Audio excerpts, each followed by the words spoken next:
குருவின் காரகத்துவம், சுக்கிரனின் காரகத்துவத்தோடங்க, இது வந்து நம்மளோட வாழ்க்கையோட அதாவது சுக்கிரன் காரத்துவம்னு என்ன? சுக்கிரன் வந்து பெண் சார்ந்த ஒரு நிகழ்பாட்டை கொடுக்கக்கூடியது. குருங்கிறது ஒரு ஆண் சார்ந்த நிகழ்பாட்டை கொடுக்கக்கூடியது. அப்போ ஒரு ஆணுக்கு என்ன இருக்கணும் அப்படின்னு பார்த்தா, ஆணுக்கு என்னைக்குமே நல்ல ஒரு எண்ணங்களும், நல்ல ஒரு செயல்பாடும், ஒழுக்க சீலனாக வாழ்வதும், தர்ம நிலை கடைபிடித்து வாழ்வதும், அந்த ஆணுக்கு வந்து நல்ல ஒரு பேரையும், நல்ல ஒரு புகழையும், நீங்காத ஒரு செல்வத்தையும் அந்த ஆணுக்கு கொடுத்துவிடும்.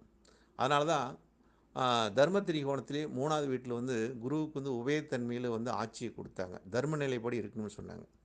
அதே மாரி அர்த்த திரிகோணத்தில பார்க்கும்போது, பெண்களுக்கு முக்கியத்துவம் குடுத்துருக்காங்க. அந்த வீடெல்லாம் பெண்களோட வீடுங்க. பெண்களுக்கு முக்கியத்துவம் குடுத்துருக்காங்க. அப்ப அங்க பெண்கள் எப்படி இருக்கும்னா, ஒரு கணவர் எவ்வளோ காசு சம்பாரிச்சு கொண்டு வந்துட்டாலும், அதில வந்து ஏதோ மிச்சம் பண்ணி சேர்த்தி வச்சு, குடும்பத்த எவ்வளோ சிக்கனமா